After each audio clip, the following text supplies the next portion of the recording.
kira-kira bagaimana nih, Dokter Davi? Sebenarnya gini, kalau suatu daerah itu sudah dalam tanda kutip sebagai transmisi lokal ya, kayak Surabaya, Malang dan lain sebagainya, aturan mainnya jelas. Kalau di Kemenkes itu ada 4 kita mengenal, ada OTG, ODP, PDP, terkonfirmasi. OTG misalnya ya, OTG ini orang yang kontak erat dengan kasus terkonfirmasi. Sebagai contoh misalnya dia kontak dalam 1 meter naik angkot, ternyata di dalam angkot itu ada orang yang terkonfirmasi. Walaupun kita nggak sakit, itu OTG. OTG itu dilakukan swab hari pertama sama hari ke-14 dan dia mesti tinggal di rumah. 1. Kalau ODP tadi saya bilang demam tok, batuk tok, tetapi dia di transmisi lokal, dia ODP. Aturan mainnya harusnya kalau anakku menderita atau enggak, ya tes. Cuma kan masalahnya tes di tempat kita ini yang jadi masalah, membuat pusing mendiagnosa. Apalagi kalau ketemu demam, batuk, dan sesak. Udah, itu aturan main. Demam, batuk, dan sesak, itu sudah pneumonia. Pneumonia itu daerahnya menyala-nyala, banyak penderita di sekitarnya, secara otomatis data epidemiologi akan mengarahkan dia untuk menjadi PDP dengan pneumonia. Salah satu pertimbangan kita sebagai dokter yang menseleksi pasien-pasien itu adalah data epidemiologi. Salah satu pertimbangannya. Jadi susahnya ini bukan kayak demam berdarah yang pola demamnya itu bisa naik turun. Orang mencret ternyata terkonfirmasi, orang batuk pilek terkonfirmasi, orang sesak, variabilitas klinisnya cukup banyak. Jadi kapan mengobati, andekan secara klinis ringan dan mungkin masih bisa dengan obat simptomatis diobati, tapi kita mesti ingat anak-anak kita itu posisi di daerah yang sifatnya transmisi lokal, jadi bisa jadi kalau dia terlalu sering dibawa ke mall, dibawa kemana-mana, ya dia akan kontak. Pada prinsipnya faktor resiko yang meningkatkan resiko untuk terjadi penularan adalah kerumunan dan pergerakan. Maka saya pribadi setuju kalau misalnya zona-zona itu agak susah di Indonesia. 1, kita nggak ngetes. Mau tahu zona seperti apa? Surabaya mungkin masif ya. Saya salut. Ya, tahu Surabaya masif tesnya. Itu menurut saya justru yang betul seperti itu. Ya, 1. Kemudian yang kedua, kalau kita ngomong saya di daerah hijau, nggak mungkin anak saya ketularan. Lah, orang daerah hijau sekolah di daerah merah kok, misalnya. Kan ini orang bergerak. Mau ngomong seperti apa kan susah kita. Ya kalau kecuali satu daerah total kita tes. Kita tahu, oh tangga kita itu merah, kita jangan lewat sana misalnya. Tapi kan nggak bisa di kita. Kita mesti kemana-mana nih mobilisasi. Makanya pulang mandi, Her. Oh, sudah nih. Kering, kulit sudah kering ini. Habis banyak pelembab di rumah, dimarahin sama istri. Bajunya ya ini terus, nggak ada yang lain. Pulang, lepas baju, masuk mesin cuci, langsung mandi. Kering semua ini, kering. Nah, pelembab habis. Ya, jadi memang ke rumah sakit pun juga harus hati-hati, ya. Ke rumah sakit juga harus hati-hati. Harus hati-hati. Makanya beberapa rumah sakit itu mengembangkan fasilitas telemedicine, salah satunya ada telemedicine atau video call untuk dokter. Dokter Davi siap siaga 24 jam siap ditelepon misalkan, ya kan? Nah, untuk alumni Smada, ya, siap ditelepon. Jangan ke Vaskes dulu sebelum konsultasi dokter Davi anaknya, misalkan kayak gitu kan, itu juga membantu ya, karena membantu. Apalagi tinggal di daerah bukan merah lagi, Surabaya ini sudah hitam. Jadi kalau terbakar itu bukan merah terbakarnya, itu apinya sudah biru mungkin itu ya. Tapi mudah-mudahan semua terkontrol. Satu lagi yang awal-awal orang pada takut imunisasi. Ini harus menjadi perhatian. Pandemi ini kayaknya lama ya. Jadi kalau kita menunda imunisasi bagi mak-mak yang punya anak-anak yang mestinya diimunisasi, akan muncul masalah baru. Apa masalah barunya? Yaitu kita di tengah-tengah akan muncul outbreak baru, penyakit yang bisa dicegah oleh imunisasi kalau kita menunda.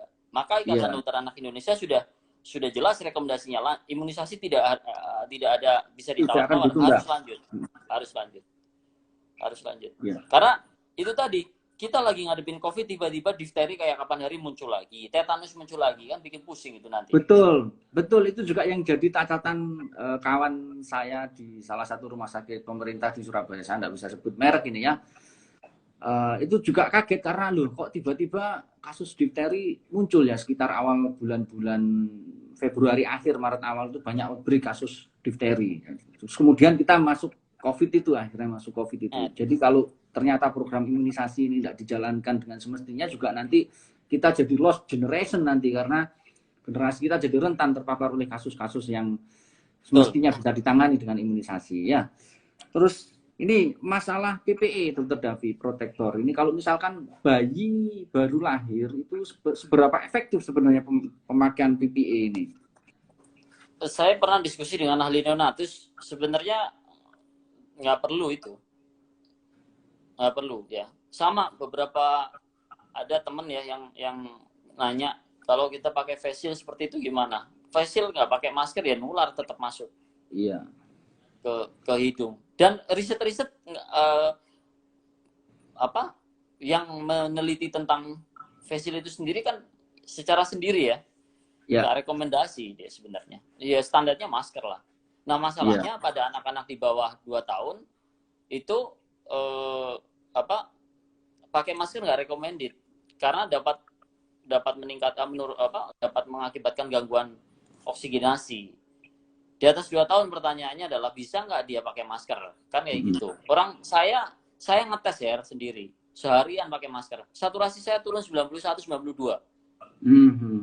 Nyeri kepala, emosi, pingin ngamuk aja. Saya terakhir kemarin operasi pakai APD level 3. Gak bisa ambekan. 3 jam itu kayak di sauna rasanya. Iya, apalagi kita yang masuk ke ruang isolasi ya, yang pakai hazmat. Itu rasanya ya gini, perasaan saya mungkin ingin mengungkapkan kalau pakai masuk seperti apa. Jadi begitu masuk, kita sudah pakai semuanya, ngaca lagi, lengkap apa enggak? Ngaca lagi, lengkap apa enggak? Begitu masuk, semua uap sudah ada di muka kita. Masker sudah beruap. Jadi kadang-kadang berjalan pun kita kesulitan. Nah, maksud saya tuh gini ya, kalau kita menjaga anak-anak kita, jadi nggak perlu ada anak-anak yang kena COVID, kayak gitu loh. Jadi repot lagi kalau resusitasi, ngintubasinya setengah mati, itu ya. Jadi kalau mau nolong malah justru susah. Jadi makanya sepertinya kita mencegah lebih baik daripada udah kadung sekolah ternyata sesuatu masalah. Iya, mencegah lebih baik, apalagi anak kita di sekolah aja susah diatur itu ya, lari sana lari sini. Saya tidak bisa bayangkan gurunya itu bakalan seperti apa kalau harus ngatur anak-anak yang seperti itu. Kalau SMA mungkin bisa ya, SMA sudah bisa diberitahu, tapi yang PAUD, TK, SD ini yang bermasalah. Nah ini, Dokter Davi. Justru itu Her, yang SMA itu risetnya di mana di Australia, yang 12 kena itu anak SMA, nggak jamin juga masih tetap. Masalahnya di rumah kan ada mbahnya, ada kakeknya, neneknya. Kalau dia sebagai karier kan berbahaya tuh. Iya. SMA aja kena malah yang anak yang kayak gitu. Ada yang nanya Her, kalau musim pandemi kenapa kok banyak yang hamil Her? Wah, itu Dokter Davi lebih cocok itu kayaknya yang jawab itu. Waduh, saya ditanya kenapa banyak yang hamil, ini agak repot ini. Jadi karena mungkin hawanya bulan Juni dingin, jadi itu patofisiologi utamanya di situ ya nanti. Surabaya panas Om. Oh Surabaya panas. Panas Om Davi Surabaya. Ya itu hiburan di rumah ya. Hiburan di rumah, enggak ada hiburan yang lain mungkin ya. Jadi ya selama disalurkan di jalur yang tepat, insya Allah barokah ya Om ya. Insya Allah barokah ya. Ya, betul. Ini ada tips enggak buat Dokter Davi ini kan sangat paham psikologi anak kan ya, karena memang sudah spesialisasinya, biar anak kita enggak bosan kalau di rumah itu.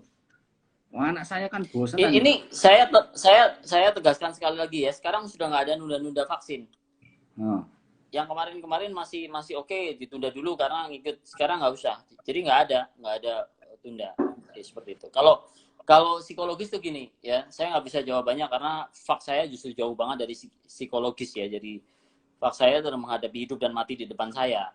Tapi mungkin secara banyak hal yang saat ini kita sedang susun untuk memberikan rekomendasi apa sekolah di rumah, ketika persekolahan ini harus di rumah. Banyak ahli yang sedang menyusun kok. Nanti insya Allah mudah-mudahan ada rekomendasi khusus dari Ikatan Dokter Anak Indonesia. Iya. Apa yang tentang vaksin ya? Itu. Harus tetap sesuai jadwal. vaksin imunisasi tetap harus sesuai jadwal ya. Harus sesuai jadwal. Itu beberapa puskesmas infonya juga prosedurnya dirubah, misalkan timbang, tidak ada timbang. Ada beberapa kawan kita yang di puskesmas sudah komentar tadi, kita tidak melakukan penimbangan untuk menghindari transmisi, misalkan kayak gitu, ya kan? Timbang sendiri di rumah, bawa timbangan. Siapa tahu kan di rumah mungkin banyak timbangan, asal bukan timbangan untuk jualan itu ya. Nah, ini ngomong-ngomong tentang vaksin ini, vaksin COVID ini, Dokter Davi. Kemarin saya mengikuti webinar di UNER, kebetulan salah satu speakernya itu dari kalau tidak dari Belanda ya dari UK kalau tidak salah, itu dia menyampaikan bahwa ternyata sampel yang didapatkan dari Surabaya, dari ITD, terutama ITD UNER itu ternyata itu lain, itu strain dari COVID-nya itu lain. Nah, kira-kira jika dibandingkan dari yang dari Wuhan, dari UK sendiri loh ya, strain COVID-nya itu lain. Nah, melihat kondisi seperti itu, kira-kira vaksin COVID ini apa kabar ini? Tersedianya kapan ini? Oke, saya tadi baru webinar ya di psikolog ya. Itu ada pertanyaan juga. Sementara kan di Indonesia Menristek itu mengumpulkan beberapa ahli untuk membuat ya. Setahu saya itu di Eijkman sama di UNER juga menyusun. Ya ini dalam proses riset ya. Tapi dalam waktu dekat sepertinya susah. Maksudnya bukan dalam waktu dekat ini. Mudah-mudahan sih iya, tapi untuk 1-2 bulan ke depan sepertinya masih belum ketemu juga. Sekarang kita bayangkan ya, kalau vaksin secara umum itu untuk membuat satu inang vaksin bisa sampai bertahun-tahun. Mudah-mudahan teknologi itu bisa dipotong lah kalau misalnya di COVID ini. Mudah-mudahan jauh lebih cepat. Setahu saya kalau zaman dulu kita belajar tentang imunologi, untuk satu inang vaksin kadang-kadang bisa sampai 5 tahun. Maka ketika kita memanen gagal, vaksin itu sempat kosong dan lain sebagainya. Itu kan ada ceritanya ya. Tapi mungkin satu vaksin dengan vaksin yang lain berbeda. Nah, kapasitasnya mungkin akan lebih bisa menjawab pada teman-teman kita yang home base-nya ada di lab, home base-nya ada di peneliti ya, peneliti. Tapi Indonesia sedang berjalan risetnya, insya Allah. Yang saya baca ada di Eijkman sama di UNER ya. Teman-teman Dokter Heri mungkin juga ada yang konsen ke arah sana ya. Cuma mungkin hasil dan lain sebagainya belum sampai publish ke kita juga. Belum sampai publish memang ya. Terus pertanyaan lagi nih Dokter Davi, bagaimana efektivitas vaksin influenza selama masa pandemi COVID ini? COVID kan seperti influenza ya. Kira-kira efektif nggak kalau dikasih vaksin influenza? Nggak ada. Jadi kalau seperti itu ya seluruh anak Indonesia divaksin influenza aja. Iya kan? Logikanya. Jadi beda ini ya, beda. Jadi memang beda memang ya. Yang mesti kita luruskan adalah imunisasi itu tidak menurunkan sistem kekebalan sehingga meningkatkan risiko COVID, enggak. Dan imunisasi tertentu itu tidak bisa reaksi saling silang untuk membuat COVID itu menjadi kebal. Logika sederhananya itu tadi, kalau dok ada beberapa vaksin influenza, vaksin PCV, dok vaksin PCV bisa mencegah COVID, mencegah radang paru karena pneumokokus. Kalau influenza, mencegah respiratory tract infection karena influenza virus. Kalau COVID, ya kalau memang iya, mestinya Wuhan nggak sampai muncul seperti itu gitu loh ya. Indonesia nggak begitu banyak seperti itu. Iya. Itu yang harus disampaikan. Nggak seperti tombol on off, dipencet atas on, bawah off kayak gitu. Jadi berbeda memang. Ini kasusnya agak kompleks nih Bu ya. Berikutnya ada anak reta. Jadi bagaimana dokter perlindungan anak di bawah 2 tahun bila harus diimunisasi, harus di rumah sakit atau di puskesmas atau di praktek dokter ini? Harus kemana ini imunisasinya? Gini, saya case PDP terakhir kasus PDP terakhir itu salah satu saya tanya, Bu kenapa aku sampai telat seperti ini? Demam tinggi, anaknya kejang, denyut jantungnya sampai dengan 200. Jawabannya satu, saya takut ke rumah sakit. Nah, kalau sudah seperti ini, mana yang ditakutkan? Saya bilangnya gitu. Ini kalau jangan sampai menjadikan kita gelap mata, nggak mau membawa ke rumah sakit. Rumah sakit ya. Ketika sakit ya sesuai dengan indikasi. Kan beberapa rumah sakit itu sudah mengindikasikan kalau misalnya dia demamnya cukup tinggi mesti masuk IGD, mereka mesti seperti apa. Ada aturan lainnya kok menurut saya. Jadi jangan sampai telat ya. Jangan sampai telat. karena berpersepsi bahwasanya ini nanti berbahaya, saya ke sana malah justru kayak itu tadi kasus PDP yang saya dapatkan. Padahal sebelumnya sempat opname saya bilang, Bu, nanti mesti hati-hati ya, saking hati-hatinya malah nggak bawa. Nah itu ya mesti diwaspadai. Jadi kita sebagai orang tua mesti tahu mana yang prioritas. Harus melihat kondisi anak kita ya. Kalau memang ternyata ragu-ragu, bisa telepon mestinya ya, bisa telepon ke fasilitas kesehatan untuk sekedar konsultasi itu bisa. Jadi tidak boleh dibiarkan sampai kondisinya memburuk baru kemudian dibawa ke rumah sakit, juga tidak bagus juga ya. Nah kemudian begini, ada lagi pertanyaan dari Umu Uci. Dok, Posyandu kan libur, sudah 4 bulan Posyandu libur ini, ya. Bagaimana memantau tumbuh kembang anak-anak tuh? Ini agak susahnya gini. Sebenarnya saya pernah rapat dengan Kemenkes ya. Jadi itu ada panduannya dan mestinya terpantau oleh tenaga kesehatan di sekitarnya. Jadi bagaimana memantau? Tapi mungkin saran saya agak susah nih kalau misalnya harus tutup terus mesti apa? Baca milestone aja lah. Baca parenting. Mungkin kalau itu salah satu yang bisa dilakukan. Ya, sebenarnya kalau rajin ke puskesmas itu kan dapat perkembangan buku Posyandu dulu itu ya. Ya. Cuman mungkin sebenarnya dinas kesehatan nanti mudah-mudahan sebentar lagi akan ada terobosan.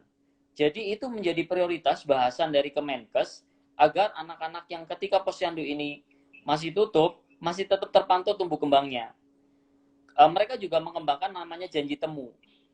Jadi ada janji temu ketika mau vaksin, mau konsul, yang intinya antara ruangan yang sakit sama nggak sakit bisa kepisah gitu loh. Sudah ada wacananya dari mereka. Saya 3 minggu yang lalu ikut rapat, mudah-mudahan habis ini eksekusi.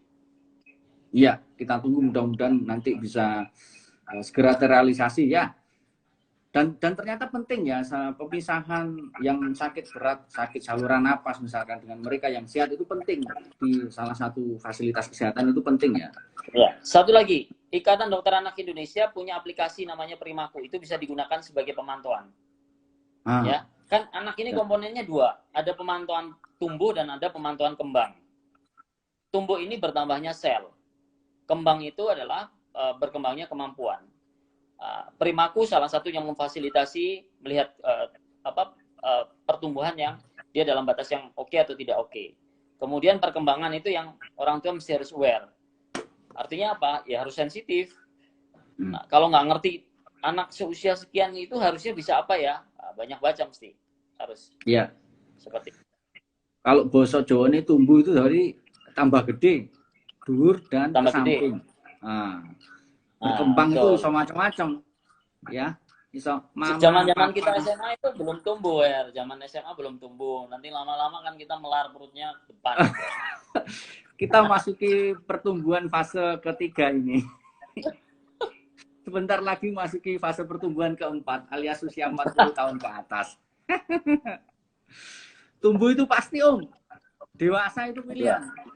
Oh, aduh. Lama-lama nggak ketemu, mantap juga. Ya. Baik. Umu Uci ini tanya lagi, Dok, jadi kalau saya beli timbangan berat badan dan statur meter, itu input sendiri ke Primaku itu apa sudah cukup berarti ya, Dok? Sementara dalam keadaan pandemi seperti ini bisalah digunakan sebagai patokan sementara waktu sampai ini kan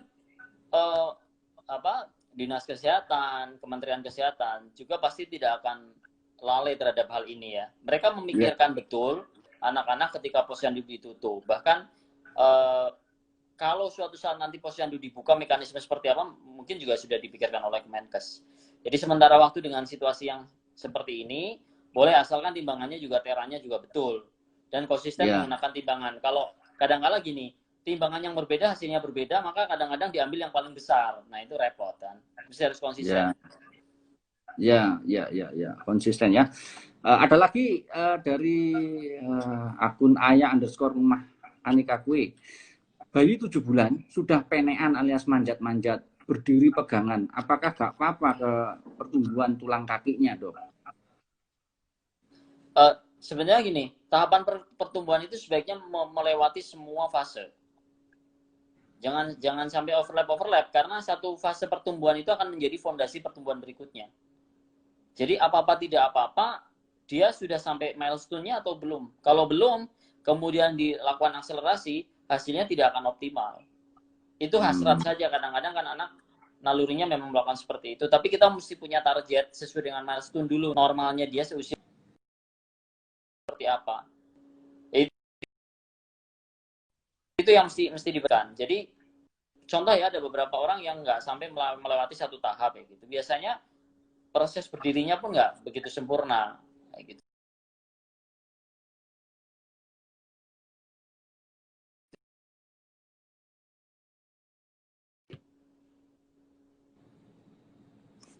Iya, iya. Maaf nih.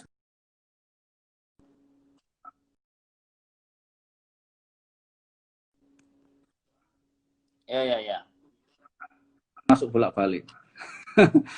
Oke. Oh nah, ya. Pertanyaan berikutnya lagi, Dok. Kita masih punya waktu 14.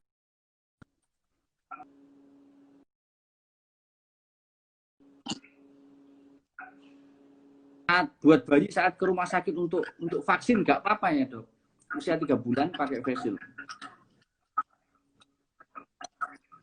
Tadi sebenarnya sudah disampaikan ya. Khusus. Ya. Sudah dijawab. Sudah dijawab. Nah, pertanyaan kayaknya sudah semua ini. Nah, Dokter Davi. Itu ada yang dada-dada ya. Iya, dari tadi sudah dada-dadain juga itu. Gimana ya? Masih praktek? Masih praktek ini ya. Pasien masih banyak. Ada prosedur enggak? Dokter Davi menerapkan prosedur enggak? Jaga jarak. Nah, itu agak susah tergantung. Oh iya. Jadi gini, susahnya tergantung dari rumah sakit ya, keadaan rumah sakit kan itu membuat alur dan lain sebagainya tergantung dari anatomi rumah sakitnya. Tapi kalau saya pribadi di tempat praktek saya pasang kaca di depannya agar ketika saya berisiko untuk berisiko menularkan atau mereka menularkan ke saya pun ada batasnya, dan saya menggunakan APD lengkap. Seperti itu. Ya, itu yang usaha-usaha yang kita lakukan ya. Tapi kalau misalkan penapisan, kadang-kadang kalau kita ke poli itu kan kadang-kadang nanti ada kemungkinan campur kan ya antara mereka yang sakit batuk pilek dengan mereka yang hanya vaksin sebenarnya sehat. Nah itu bagaimana itu? Apa ada pemisahan? Oh, ini ruang tunggu yang memang sakit, ini ruang tunggu yang sehat yang khusus untuk vaksin toh. Seperti itu bagaimana kalau ada seperti itu, Dokter Davi? Sebenarnya gini, saya kan praktek di beberapa rumah sakit ya. Nggak bisa memaksa karena tergantung dari alurnya di rumah sakit itu dan tersedianya fasilitas. Di rumah sakit yang lebih besar terpisahkan antara pasien yang vaksin dan pasien yang sakit, itu dipisahkan. Kalau di rumah sakit yang satunya lagi ya kita hanya berdasarkan itu. Biasanya kan disilang-silang mereka. Jangan sampai terlalu dekat. Dan biasanya saya kasih tahu begitu selesai ambil obat, tunggu di kendaraan, orang tuanya ambil obat. Itu salah satu hal yang kita bisa lakukan karena susah. Rumah sakit itu sebenarnya mengembangkan cara. Saya sudah pernah mengingatkan, pisahkanlah antara yang betul-betul sakit langsung masuk IGD, yang demam dan lain sebagainya.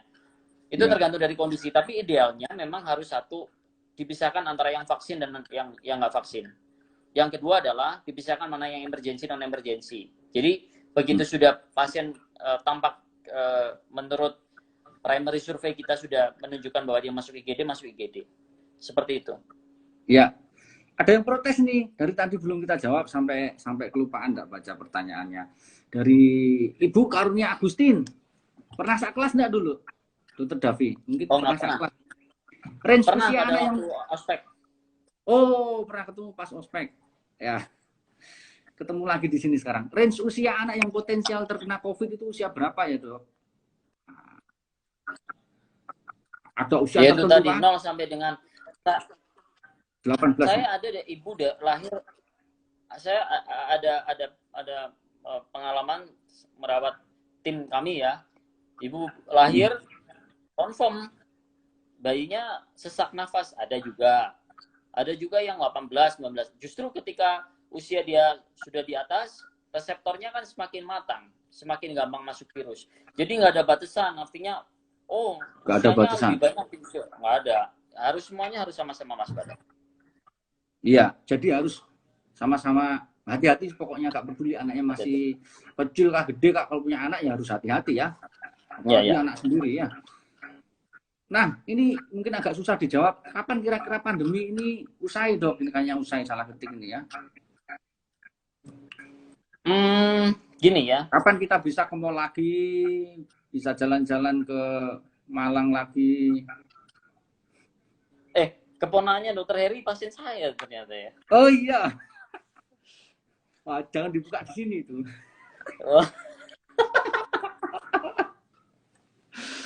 Oke. Jadi gini ya, saya nggak bisa jawab banyak, tapi gambarannya kita menjawab diri kita sendiri ya. Sudah seberapa banyak tes yang kita lakukan ke daerah kita, ya.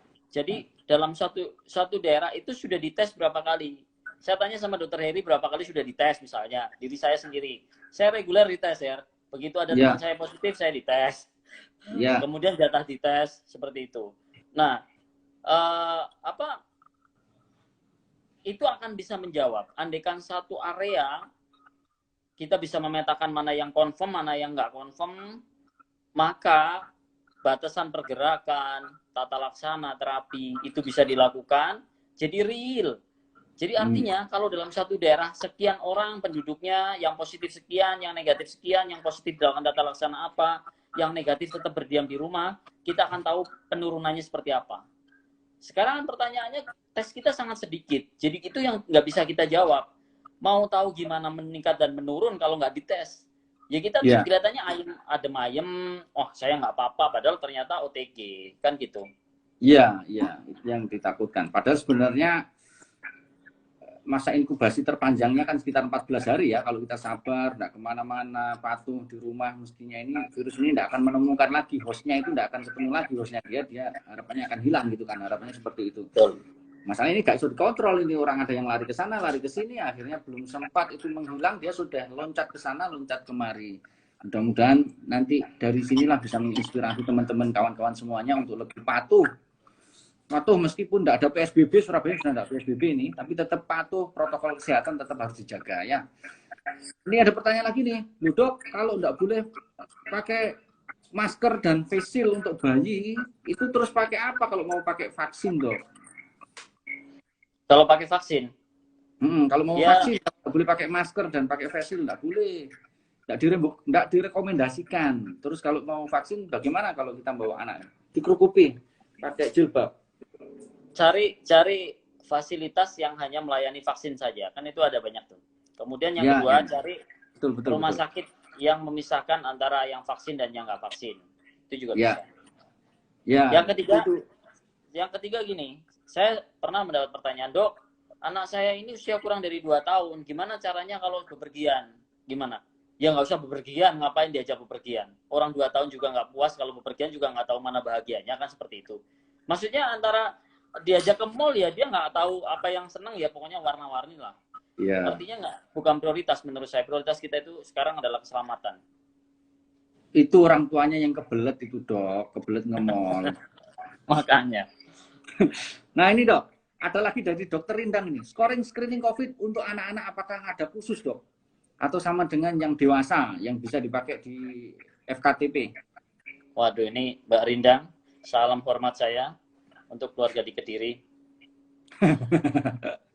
Jadi kalau sistem scoring itu gini, pada anak tidak terlalu direkomendasikan karena saya mengumpulkan beberapa systematic review ya, terutama data laboratorium, hati-hati. Karena di sistem scoring itu mensyaratkan limfopeni. Padahal limfopeni itu hanya terjadi pada sekian kecil. Presentasinya cukup kecil sekali. Rata-rata malah justru normal limfositnya. Ada beberapa scoring yang menyebutkan trombositopeni. Pada anak-anak trombositopeni hanya sekitar 3%, yang normal yang hampir 70%. Jadi khawatirnya kalau kita menggunakan sistem scoring seperti itu yang terjadi adalah kita malah justru tidak sensitif. Jadi nggak dites karena wah ini nggak masuk nih kriteria, sudah berarti nggak apa-apa. Pada anak-anak mesti harus lebih hati-hati. Mending kita tes masif, ketemu petanya apa, daripada kita menggunakan sistem scoring malah justru menurunkan sensitivitas kita. Ya. Tapi masalahnya tes ini yang tidak tersedia di semua tempat ini ya. Itu yang harus dipikirkan selanjutnya seperti apa.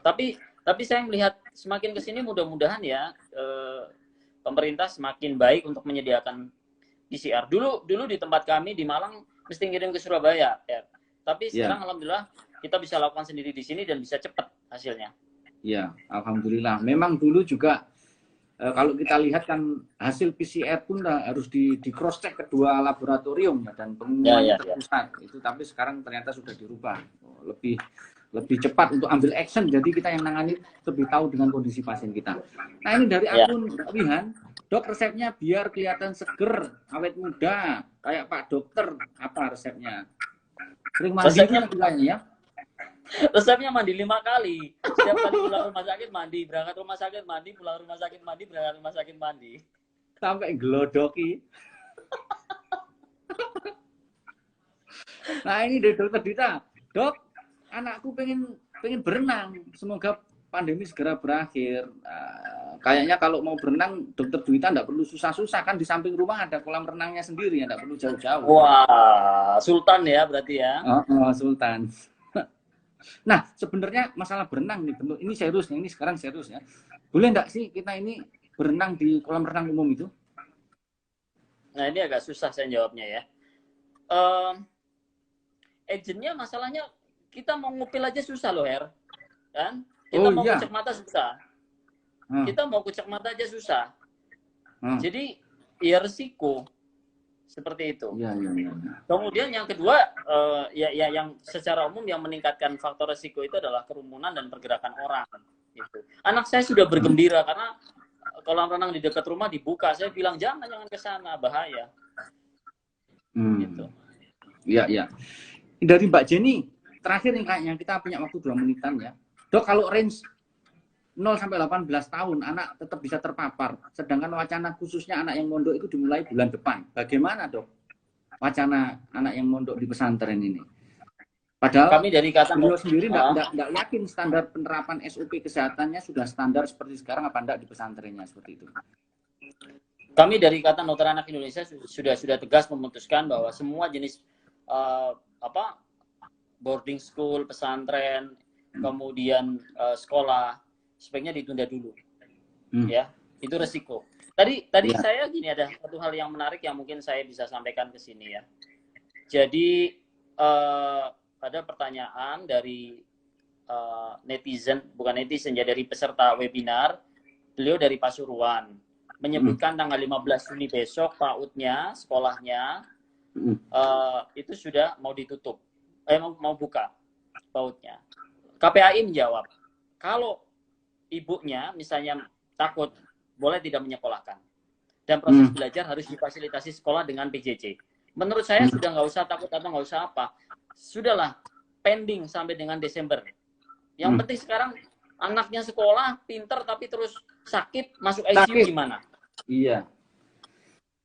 Jadi kembali keluarga ini harus bisa mendidik ya, ini intinya di pendidikan keluarga ya, ibu mendidik anaknya, bapak mendidik anaknya juga benar-benar dikuatkan setidaknya sampai akhir tahun inilah ya, karena toh kita dulu juga sebelum sekolah yang mendidik juga anak bapak ibu kita kan ya, jadi benar harus di sini.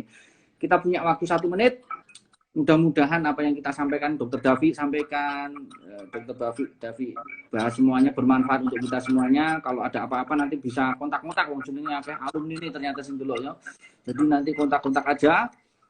Mudah-mudahan kita bisa konsisten, tetap sehat, jaga kebersihan, perilaku hidup bersih dan sehat. Mudah-mudahan tetap sehat. Dokter Davi, apa yang mau disampaikan terakhir, Dok? 1, Kenapa Desember tadi ada pertanyaan? Karena Wuhan